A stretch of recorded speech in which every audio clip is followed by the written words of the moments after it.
الحمد لله وحده والصلاة والسلام على من لا نبي بعده.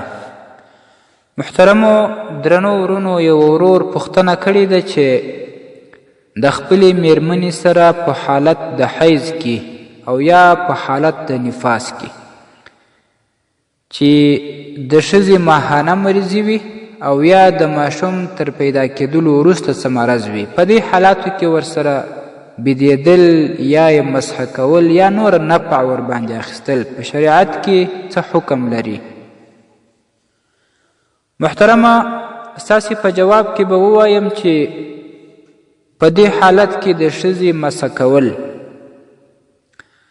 د نور بدن مسح کول یې درته جایز دي، څه شرعي ممانعت په هغې کې نشته، خو د نامه یا نو یا ناب څخه نیولې تر زنګونونو پورې دا علاقه بغیر د پردې مسح کول جایز نه دي، او که چیرې دا علاقه باندې پرده وي، یعنی چې جامې په تن وي، پر جامو سربیره که خاوند دا علاقه مسح کړي نو بیا هم شرعي ممانعت نسته.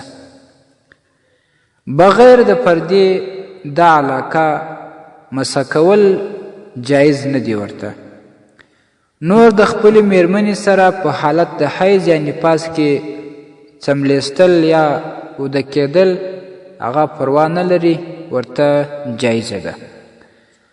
الفتاوی الهندیه جلد اول صفحه 19 او رد المحتار جلد 6 صفحه 366 او دا شان شرح د مختصر التحاوی جلد اول صفحه 416 طبعه د بیروت. والسلام علیکم ورحمة الله وبرکاته.